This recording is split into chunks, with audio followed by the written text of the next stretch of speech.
Good morning પ્રિય વિદ્યાર્થીઓ, મજામાં બધા? હવે ફિઝિક્સમાં આપણે 1 થી 4 ચેપ્ટર પૂરા 11 સાયન્સમાં કરી ચૂક્યા છીએ. હવે આપણે 5મું ચેપ્ટર ગતિના નિયમો, ખૂબ જ સરસ મજાનું અને આવડે એવું ચેપ્ટર છે. તો હું આશા રાખું છું કે તમે આગળના જેણે 1 થી 4 પાઠ પાક્કા મોઢે નહીં કર્યા હોય એ આ વીકમાં મહેરબાની કરીને કરી દેજો. ગતિના નિયમો. તો સૌ પ્રથમ આપણે પ્રશ્ન નંબર 1ની વાત કરીએ તો ગતિશાસ્ત્ર કોને કહેવાય? તો યાદ રાખજો કે યંત્રશાસ્ત્ર જે ભૌતિક વિજ્ઞાનની એક શાખાનું નામ છે કે યંત્રશાસ્ત્રના જે વિભાગમાં ગતિના કારણો અને ગતિ કરતી વસ્તુના ગુણધર્મો સહિત ગતિની ચર્ચા કરવામાં આવે તો આવી શાખાને ગતિશાસ્ત્ર અથવા ગતિ વિજ્ઞાન કહેવાય છે, જેને તમે ડાયનેમિક્સ કહેતા હતા. યાદ હોય તો આગળ આપણે કાઇનેમેટિક્સ, ડાયનેમિક્સ, મિકેનિક્સ આવ્યું હતું, પણ એનું નામ અહીંયા ગતિશાસ્ત્ર છે. તો બોલો, યંત્રશાસ્ત્રના જે વિભાગમાં ગતિના કારણો અને ગતિ કરતી વસ્તુના ગુણધર્મો સહિત ગતિની ચર્ચા કરવામાં આવે. ટૂંકમાં યંત્રશાસ્ત્રના જે વિભાગમાં ગતિની ચર્ચા, ગતિ ઉદ્ભવવાના કારણો અને ગતિ કરતી વસ્તુના ગુણધર્મો સહિત કરવામાં આવે તો આવી શાખાને ગતિશાસ્ત્ર કહે છે. ફરીવાર, યંત્રશાસ્ત્રના જે વિભાગમાં ગતિની ચર્ચા એ ગતિના કારણો અને ગતિ કરતી વસ્તુના ગુણધર્મો સહિત કરવામાં આવે તો આવી શાખાને ગતિની ચર્ચા કહે છે અથવા ગતિશાસ્ત્ર કહેવાય છે. બીજી એક વાત આપણે સમજાવીએ કે પદાર્થોની ગતિનું નિયંત્રણ થતું હોય તે માટેના સામાન્ય અનુભવો લખો. તો પદાર્થોની ગતિનું નિયંત્રણ થતું હોય તે માટેના સામાન્ય અનુભવો હવે આપણે લખીએ. તો સૌથી પહેલો પદાર્થોની ગતિનું નિયંત્રણ કરે એવો એક અનુભવ કે સ્થિર રહેલા ફૂટબોલને ખસેડવા લાત મારવી પડે. તો પદાર્થોની ગતિનું નિયંત્રણ થતું હોય તે માટેના સામાન્ય અનુભવમાં પહેલો અનુભવ કે સ્થિર રહેલો ફૂટબોલ હોય, જો એને તમારે ખસેડવો હોય તો તમારે એને લાત મારવી પડે. બીજું, પવનથી વૃક્ષની ડાળીઓ એ ઝૂલે છે. ત્યારબાદ પવનથી પદાર્થોને ખસેડાય છે. ત્યાર પછી પવનથી હલેસા માર્યા સિવાય માત્ર પવનથી નાવ એટલે કે હોડી એ પાણીમાં વહે છે અથવા વહેતી નદીમાં પણ હોડી ગતિ કરે છે. તો આજે બધા ઉદાહરણો છે એ પદાર્થોની ગતિનું નિયંત્રણ થતું હોય તે માટેના સામાન્ય અનુભવો છે. તો બોલો, સ્થિર રહેલો ફૂટબોલ હોય, જો એને ખસેડવો હોય તો આપણે લાત મારવી પડે. પવનથી ઓટોમેટિક વૃક્ષની ડાળીઓ ઝૂલે છે, પવનથી ઓટોમેટિક પદાર્થોને ખસેડાઈ શકાય છે. હળવા પદાર્થો હોય એ પવનથી ખસેડાય. આ જ રીતે પવનથી હલેસા માર્યા સિવાય નાવ એટલે કે હોડી પાણીમાં વહે છે અથવા વહેતી નદીમાં ગતિ કરે છે. તો શરૂઆતના સવાલો એકદમ સામાન્ય છે. પ્રશ્ન નંબર 2, બળ વિશેનો પ્રાથમિક ખ્યાલ સ્પષ્ટ કરો. તો સૌ પ્રથમ આપણે તો બળ વિશેનો પ્રાથમિક ખ્યાલ આ પ્રમાણે છે. તો એક વાત બધાને કહું કે કોઈ પદાર્થ છે એ સ્થિર હોય તો પદાર્થ ધારો કે ગતિ કરે છે તો પદાર્થને સ્થિર સ્થિતિમાંથી ગતિ કરાવવા માટે, તો માની લો કે કોઈ પદાર્થ, આ પેન અહીંયા પડી છે, આ સ્થિર છે, તો મારે આને ગતિ કરાવી હોય તો એના માટે શું કરવું પડશે? બળ લગાડવું પડશે. તો બોલો, પદાર્થને સ્થિર સ્થિતિમાંથી ગતિ કરાવવા માટે અથવા ગતિને ધીમી પાડવા અથવા ગતિને અટકાવવા માટે આપણે જેની જરૂર છે તે છે બાહ્ય બળ. તો બોલો, એટલું યાદ રાખો કે પદાર્થને સ્થિર સ્થિતિમાંથી ગતિ કરાવવો હોય તો પણ કંઈક બહારથી બાહ્ય બળની જરૂર પડે, અથવા કોઈ ગતિને ધીમી પાડવી હોય અથવા ગતિને અટકાવવી હોય તો આપણે જે પરિબળ જરૂરી છે તે બાહ્ય બળ જરૂરી છે. તો બરાબર યાદ રાખજો કે પદાર્થને સ્થિર સ્થિતિમાંથી ગતિ કરાવવા માટે અથવા ગતિને ધીમી પાડવા માટે અથવા ગતિને અટકાવવા માટે આપણે બાહ્ય બળની જરૂર પડે છે. બીજી એક વાત કે પદાર્થ પર જે પરિબળની અસર થવાથી તેની સ્થિર સ્થિતિ અથવા ગતિમાન અવસ્થામાં ફેરફાર થાય છે તે પરિબળને બળ તરીકે ઓળખવામાં આવે છે. તો ઘણા બળની વ્યાખ્યા પૂછે તો તમે આવું કહી શકો કે પદાર્થ પર જે પરિબળની અસર થવાથી સ્થિર પદાર્થ હોય અથવા ગતિમાન હોય તો આવા પદાર્થોની અવસ્થામાં જો ફેરફાર થાય તો તે પરિબળ એ બળ તરીકે ઓળખવામાં આવે છે. ફરીવાર હમણાં જ આપણે કીધું કે સ્થિર પદાર્થને ગતિમાં લાવવો હોય કે ગતિમાન પદાર્થને રોકવો હોય તો જે પરિબળ જોઈએ તે પરિબળ બાહ્ય બળ એટલે કે બળ છે. તો બોલો, પદાર્થ પર જે પરિબળની અસર થવાથી તે પદાર્થની સ્થિર સ્થિતિ અથવા તે પદાર્થની ગતિમાન અવસ્થામાં તમે ફેરફાર કરી શકો છો તે પરિબળને બળ કહે છે. તો બોલો, પદાર્થ પર જે પરિબળની અસર થવાથી તેની સ્થિર અથવા ગતિમાન અવસ્થામાં ફેરફાર થાય છે તેને બળ કહે છે. હવે પદાર્થ પર બળ લગાડવાથી નીચે મુજબની 4 પ્રકારની અસરો થઈ શકે છે. પદાર્થ પર બળ લગાડવાથી નીચે મુજબની 4 પ્રકારની અસર થઈ શકે છે. પહેલું તો બળ પદાર્થને ગતિમાં લાવી શકે અને અટકાવી પણ શકે છે. બીજું, બળ પદાર્થની ઝડપમાં ફેરફાર કરી શકે, જેવી કે ગતિ ધીમી થઈ શકે અને ગતિ ઝડપી પણ થઈ શકે છે. ત્રીજો મુદ્દો કે બળ જે છે એ વસ્તુની ગતિની દિશા બદલી શકે છે. અને ચોથું છે કે બળ એ વસ્તુનો આકાર બદલી શકે છે. આ વસ્તુ સમજવા જેવી છે. ઘણા કે સમજાવો સાહેબ. તો બળ પદાર્થને તો પદાર્થ પર બળ લગાડવાથી નીચે મુજબની 4 પ્રકારની અસરો જોવા મળે છે. પહેલું, બળ પદાર્થને ગતિમાં લાવી શકે અથવા અટકાવી પણ શકે. દાખલા તરીકે તમે એક્સિલેટર લગાડો, એક્ટિવા લઈને જતા હો ને એક્સિલેટર આપણે આપીએ તો ગતિમાં વધારો થશે અને બ્રેક મારશો એક્સિલેટર બંધ કરીને તો ગતિ અટકશે. તો બોલો, એક એક્સિલેટરમાં બળ હોય છે, મતલબ બળ આપણી ફોર વ્હીલમાં પણ હોય છે. તો બળ પદાર્થને ગતિમાં લાવે છે અને અટકાવી પણ શકે છે. બીજું, બળ પદાર્થની ઝડપમાં ફેરફાર કરી શકે છે, એટલે કે ગતિ ધીમી પણ કરી શકે અને ઝડપી પણ કરી શકે. એક્સિલેટર આપો તો ઝડપી ગતિ થાય, બ્રેક મારો તો ગતિ ધીમી પડે.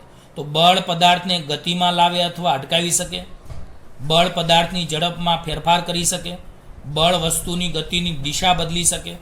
તો બળથી વસ્તુની ગતિની દિશા પણ બદલી શકાય છે અને બળ વસ્તુનો આકાર પણ બદલી શકે છે.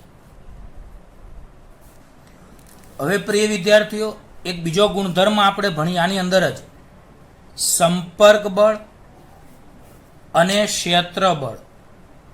સંપર્ક બળ અને ક્ષેત્ર બળ બધાને ખબર જ છે કે પદાર્થ સાથે સંપર્ક કરીને જે બળ લગાડવામાં આવે છે તેને સંપર્ક બળ કહે છે. તો પદાર્થ સાથે યાંત્રિક રીતે, અહીંયા તમારે યાંત્રિક તો લખાણું છે પણ આવું નથી લખાણું, એટલે પદાર્થ સાથે યાંત્રિક કરીને લખ્યું છે, એ યાંત્રિક ચેકી નાખજો, એની જગ્યાએ સંપર્ક કરીને લખજો. તો પદાર્થ સાથે સંપર્ક કરીને જે બળ લગાડવામાં આવે છે તેને સંપર્ક બળ કહે છે. બધાને ખબર છે કે કોઈ સ્થિર વસ્તુ હોય તો સ્થિર વસ્તુને ગતિમાં લાવવી હોય, સ્થિર વસ્તુને ગતિમાં લાવવી હોય, ટૂંકમાં સ્થિર વસ્તુને ગતિ કરાવવા માટે કે ગતિમાન વસ્તુને રોકવા માટે તેના પર બળ લગાડવું પડે છે. અને બળ લગાડવા માટે તે વસ્તુ સાથે સંપર્ક હોવો જરૂરી છે. આવા પ્રકારના બળને સંપર્ક બળ કહે છે. તો બરાબર યાદ રાખજો કે સ્થિર પદાર્થને ગતિમાં લાવવા માટે અથવા ગતિમાન વસ્તુને રોકવા માટે, મનમાં થોડું વિચારતું જવાનું આકૃતિ, તો સ્થિર પદાર્થને ગતિમાં લાવવા માટે કે ગતિમાન વસ્તુને રોકવા માટે બળ લગાડવું પડે છે. અને આમ કરવા માટે તે વસ્તુ સાથે સંપર્ક હોવો જરૂરી છે. આવા પ્રકારના બળને સંપર્ક બળ કહે છે. આવા પ્રકારના બળને સંપર્ક બળ કહે છે. આપણે આનું ઉદાહરણ આપીએ સંપર્ક બળનું, ક્ષેત્રબળ પછી ભણીએ કે સ્થિર ઊભેલી કારને ગતિ કરાવવા માટે આપણે જે ધક્કો મારીએ, ઘણીવાર ખબર છે ઘણાની ફોર વ્હીલ બહુ જૂની હોય તો બંધ પડી જાય, તો આપણે અથવા બેટરી ડાઉન હોય તો પણ મોટર બંધ પડી જાય. તો કારને, આવી કાર હોય તો શું કરવામાં આવે છે, તો સ્થિર ઊભેલી કારને ગતિ કરાવવા માટે ધક્કો મારીએ, તો ધક્કો માર્યો તો એને ધક્કાને સંપર્ક બળ કહેવાય. આ બળને આર અથવા એન વડે પણ દર્શાવવામાં આવે છે. તો બોલો, આ બળને આર અથવા એન વડે દર્શાવાય છે. સંપર્ક બળ હંમેશા જે તે સપાટીને લંબ દિશામાં જ લાગે છે. તો આ આપણે સંપર્ક બળના બધા જ મુદ્દાઓ ક્લિયર કર્યા. ફરીવાર હું એકવાર બોલી જાઉં એટલે પાક્કું મોઢે થઈ જાય. તો બોલો, પદાર્થ સાથે સંપર્ક કરીને જે બળ લગાડવામાં આવે છે તેને સંપર્ક બળ કહે છે. પદાર્થ સાથે સંપર્ક કરીને, પેમ્પલેટમાં યાંત્રિક લખ્યું છે એની જગ્યાએ સંપર્ક કરી નાખજો. તો પદાર્થ સાથે સંપર્ક કરીને જે બળ લગાડવામાં આવે છે તેને સંપર્ક બળ કહે છે. બીજું, સ્થિર વસ્તુને ગતિ કરાવવા માટે કે ગતિમાન વસ્તુને રોકવા માટે, સ્થિર વસ્તુને ગતિ કરાવવા માટે કે ગતિમાન વસ્તુને રોકવા માટે તેના પર બળ લગાડવું પડે છે. આમ કરવા માટે તે વસ્તુ સાથે સંપર્ક હોવો જરૂરી છે. આવા પ્રકારના બળને સંપર્ક બળ કહે છે. આના ઉદાહરણમાં સ્થિર ઊભેલી કારને ગતિ કરાવવા માટે જે આપણે ધક્કો મારીએ છીએ, સ્થિર ઊભેલી કાર હોય તો કારને ગતિ કરાવવા માટે આપણે જે બળ લગાડીએ છીએ, ધક્કો લગાડીએ છીએ, તેને સંપર્ક બળ કહેવાય. સંપર્ક બળને આર અથવા એન વડે દર્શાવવામાં આવે છે. અને સંપર્ક બળ હંમેશા સપાટીને લંબ દિશામાં જ લાગે છે. આ યાદ રાખજો ખાસ. તો સંપર્ક બળને આર અથવા એન વડે દર્શાવવામાં આવે છે. સંપર્ક બળ હંમેશા જે તે સપાટીને એ લંબ દિશામાં જ લાગે છે. હવે પ્રિય વિદ્યાર્થીઓ, ક્ષેત્રબળની આપણે વાત કરીએ તો તમને એક વાત સમજાવું કે નિયત વિસ્તારમાં એટલે ચોક્કસ વિસ્તારમાં આવેલો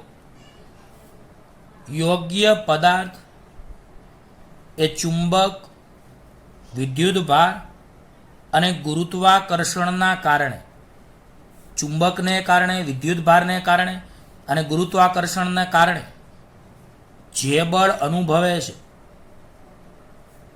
તેવા વિસ્તારને બળ ક્ષેત્ર કહે છે. સૌથી પહેલા તો આ યાદ રાખજો કે નિયત વિસ્તારમાં આવતો યોગ્ય પદાર્થ કે જે ચુંબકની, વિદ્યુતભારની અને ગુરુત્વાકર્ષણને કારણે બળ અનુભવે છે, આવા વિસ્તારને બળ ક્ષેત્ર કહે છે.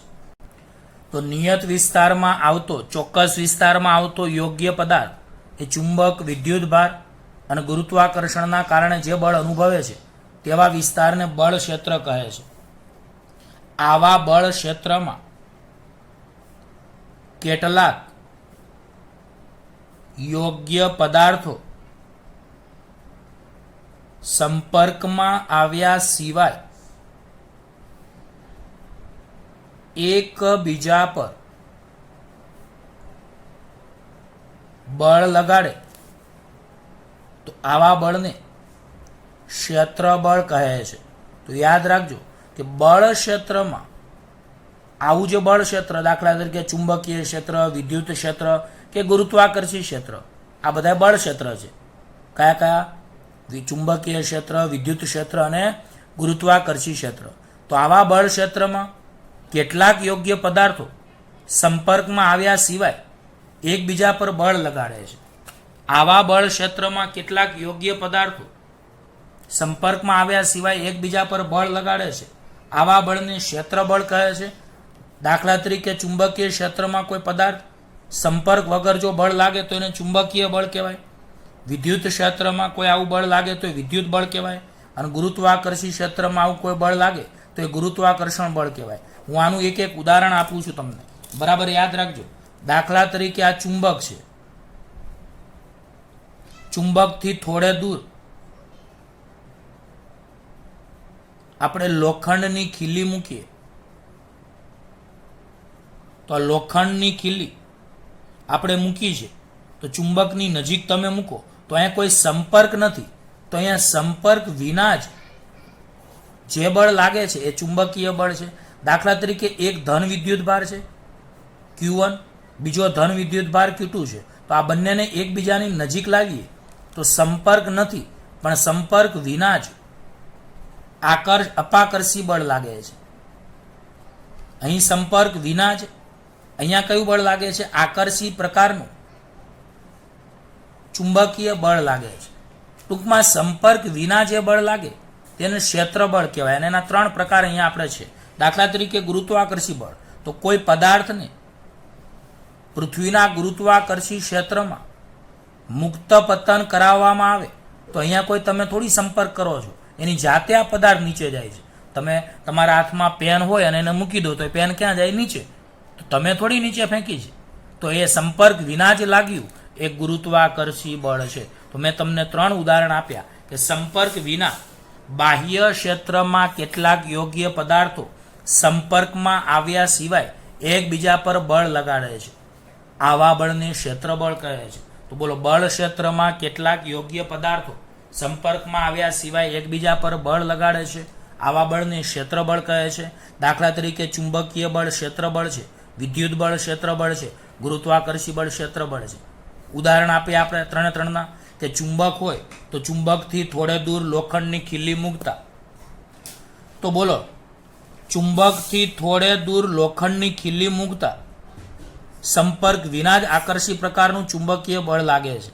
ચુંબકથી થોડે દૂર લોખંડની ખીલી મૂકવામાં આવે તો સંપર્ક વિના જ આકર્ષી પ્રકારનું ચુંબકીય બળ લાગે છે, જે ક્ષેત્રબળ કહેવાય. 2 ધન વિદ્યુત ભારો હોય પણ સંપર્ક વિના જ એકબીજાને અપાકર્ષે છે તો આવા પ્રકારનું વિદ્યુત બળ એ ક્ષેત્રબળ કહેવાય.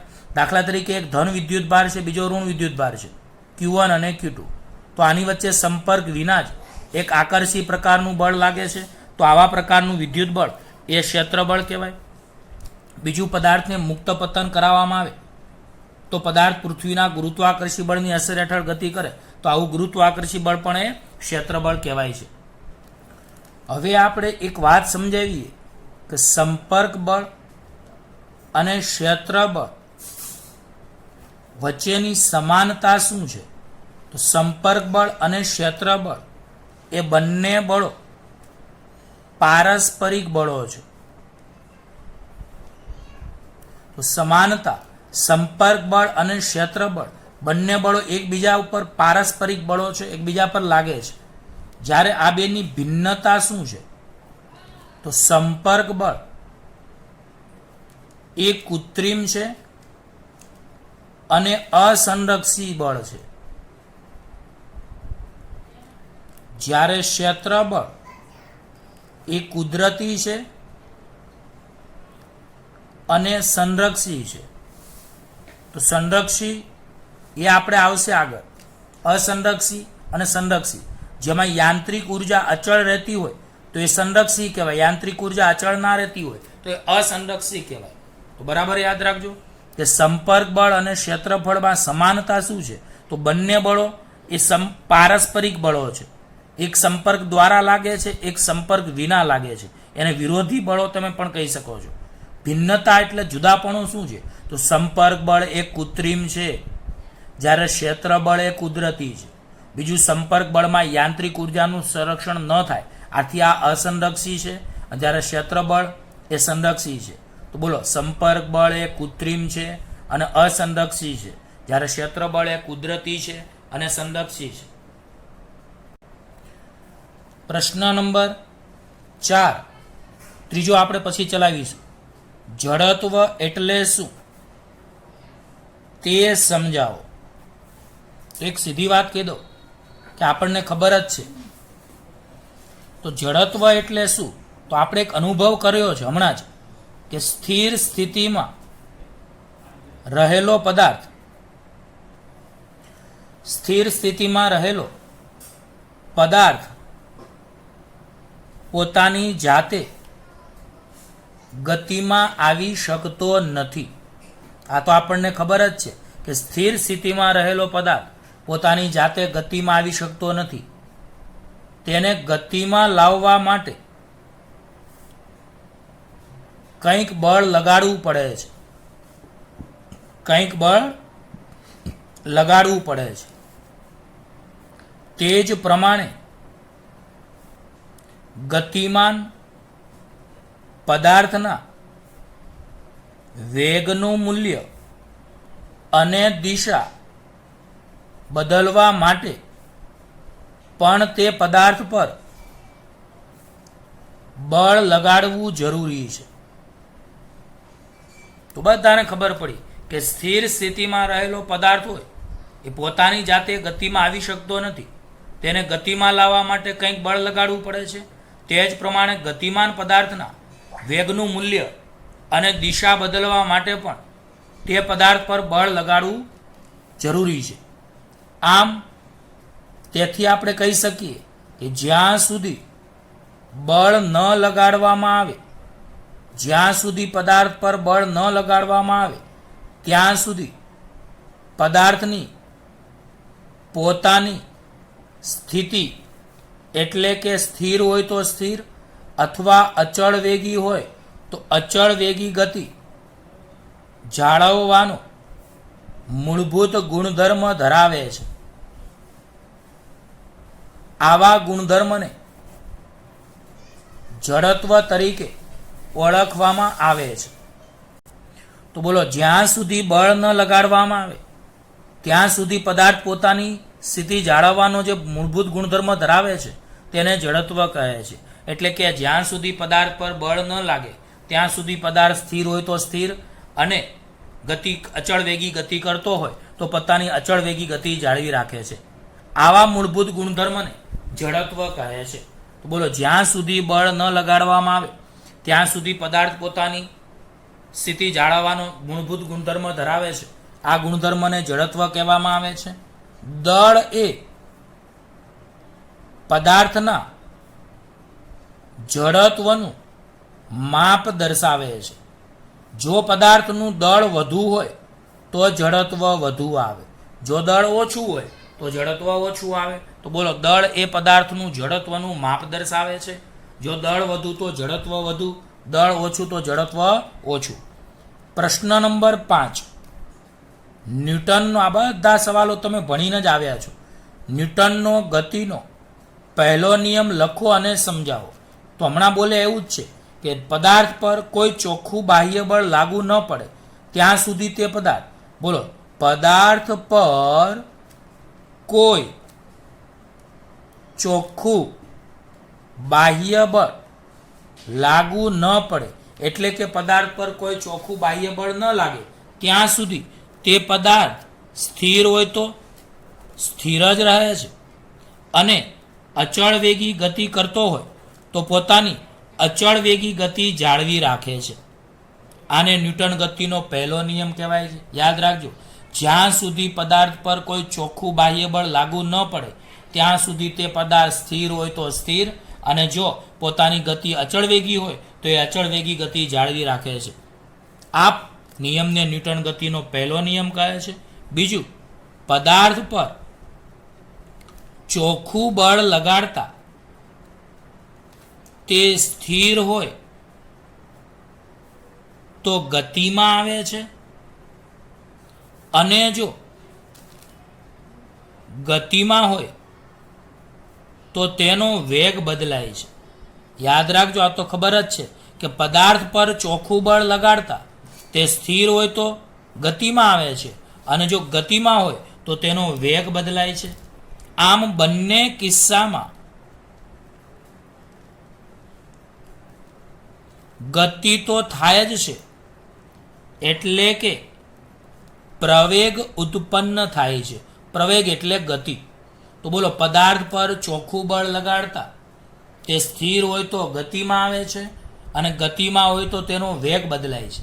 આમ બંને કિસ્સામાં ગતિ તો થાય જ છે, એટલે કે પ્રવેગ ઉત્પન્ન થાય છે. આથી કહી શકાય કે બળ એ પ્રવેગ ઉત્પન્ન કરનાર કારણ તરીકે ઉપસી આવે છે. એટલે કે બળ એ ગતિ એટલે કે પ્રવેગ ઉત્પન્ન કરનાર કારણ તરીકે ઉપસી આવે છે. બીજું, સ્થિર પદાર્થ હોય અને નિયમિત ગતિ કરતો પદાર્થ હોય. નિયમિત ગતિ એટલે અચળ વેગી ગતિ. તો બોલો, સ્થિર પદાર્થ હોય કે નિયમિત ગતિ કરતો પદાર્થ હોય, તેના પર લાગતું ચોખ્ખું બાહ્ય બળ શૂન્ય હોય છે. કેવી રીતે? તો બધાને ખબર પડે, સ્થિર પદાર્થ હોય તો એના પર ક્યાંથી બળ લાગે, અને જે અચળ વેગી ગતિ કરતો હોય તેના પર પણ કોઈ બાહ્ય બળ લાગતું નથી. તો સ્થિર પદાર્થ હોય કે નિયમિત ગતિ કરતો પદાર્થ હોય તો એના પર લાગતું ચોખ્ખું બાહ્ય બળ શૂન્ય હોય. હવે જો બળ શૂન્ય હોય તો એનો પ્રવેગ પણ શૂન્ય થાય. બળ શૂન્ય તો પ્રવેગ એ બરાબર પણ શૂન્ય થાય. બીજું, ન્યૂટનના ગતિના પહેલા નિયમ પરથી કહી શકાય, ન્યૂટનના ગતિના પહેલા નિયમ પરથી કહી શકાય કે બળ એક એવી ભૌતિક રાશિ છે, બળ એ એવી ભૌતિક રાશિ છે કે જેના કારણે સ્થિર પદાર્થ ગતિમાં આવે છે અને ગતિમાન પદાર્થના વેગમાં ફેરફાર થાય છે. તો આ યાદ રાખજો કે ન્યૂટન ગતિના પહેલા નિયમ પરથી કહી શકાય કે બળ એક એવી ભૌતિક રાશિ છે કે જેના કારણે સ્થિર પદાર્થ ગતિમાં આવે છે અને ગતિમાન પદાર્થના વેગમાં ફેરફાર થાય છે. આમ ન્યૂટનનો ગતિનો પહેલો નિયમ બળની વ્યાખ્યા આપે છે, એટલે કે બળના મૂલ્ય અંગે માહિતી આપતો નથી, પણ બળની જરૂરિયાત આપે છે. તો આ યાદ રાખજો ખાસ કે ન્યૂટન ગતિના પહેલા નિયમ પરથી કહી શકાય કે બળ એક એવી ભૌતિક રાશિ છે જેના કારણે સ્થિર પદાર્થ ગતિમાં આવે છે અને ગતિમાન પદાર્થના વેગમાં ફેરફાર થાય છે. આમ ન્યૂટન ગતિનો પહેલો નિયમ બળની વ્યાખ્યા આપે છે, પરંતુ બળના મૂલ્ય અંગે કોઈ જ માહિતી આપતો નથી. તો આની પછી આપણે ન્યૂટન ગતિના બીજો નિયમ ભણીશું જે આપણને બળનું મૂલ્ય આપે છે. હવે પ્રિય વિદ્યાર્થીઓ, સરસ મજાનો સવાલ છે, બધાને આવડે જ છે. 21મો સવાલ. હું થોડાક આડાવડા સવાલ ચલાવું છું સમયના અનુસંધાનમાં. ઘર્ષણના લાભ અને ગેરલાભ જણાવો તથા તેના નિવારણના ઉપાય જણાવો. તો આ તો બધાને આવડે કે ઘર્ષણના લાભ શું. તો ઘર્ષણના લાભમાં ગતિને કારણે ઉદ્ભવતું ઘર્ષણ એને ગતિક ઘર્ષણ કહેવાય.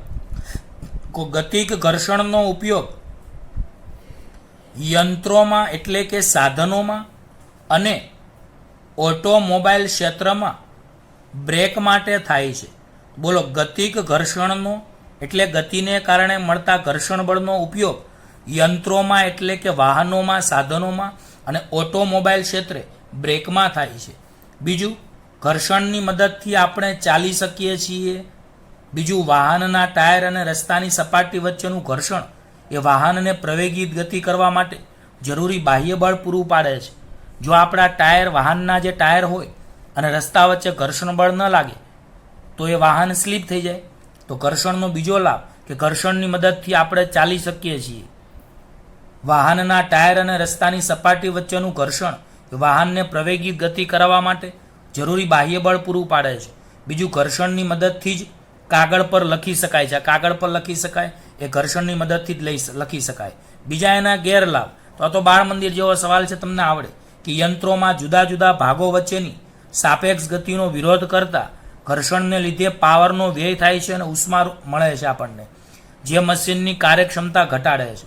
બીજું, ઘર્ષણને કારણે આપણા ચપ્પલ ઘસાઈ જાય, કપડાં ઘસાઈ જાય, વાહનના ટાયર ઘસાઈ જાય, યંત્રોના ભાગો પણ ઘસાઈ જાય છે. હવે આ ઘર્ષણ ઘટાડવાનો એટલે કે નિવારણના ઉપાયો, તો બોલો, મશીનના જુદા જુદા ભાગના ઘસારા આપણે ઓછા કરવા હોય તો બોલ બેરિંગનો ઉપયોગ થાય. ખબર હોય, છર આવે. ત્યાર પછી ઓઇલ એટલે કે તેલ એટલે કે ગ્રીઝ. આ ઓઇલ કે તેલને કહેવાય લુબ્રિકેટિંગ દ્રવ્ય, જે ઘર્ષણ ઘટાડે છે. તો બોલો, બોલ બેરિંગ, ઓઇલ, ગ્રીઝ, આ બધા દ્રવ્યો છે એ ઘર્ષણ ઘટાડે છે. આ સિવાય સાબુ, ગ્રીઝ, ગ્રેફાઇટ, જુદા જુદા પ્રકારના ઓઇલ, હાઇડ્રોજન વાયુ, હવા, આ બધા જ લુબ્રિકેન્ટ દ્રવ્ય છે, એટલે ઘર્ષણ ઘટાડતા દ્રવ્યો છે. બીજું, બે સપાટીઓ છે, તો બે સપાટીઓની વચ્ચે જો કોઈ લુબ્રિકેન્ટ દ્રવ્ય આવી જાય તો તે સપાટીઓની સાપેક્ષ ગતિ વખતે લુબ્રિકેટિક સ્તરો એકબીજા પર સરકે છે. આથી આ ઘર્ષણને તમે ઓછું કરી શકો છો.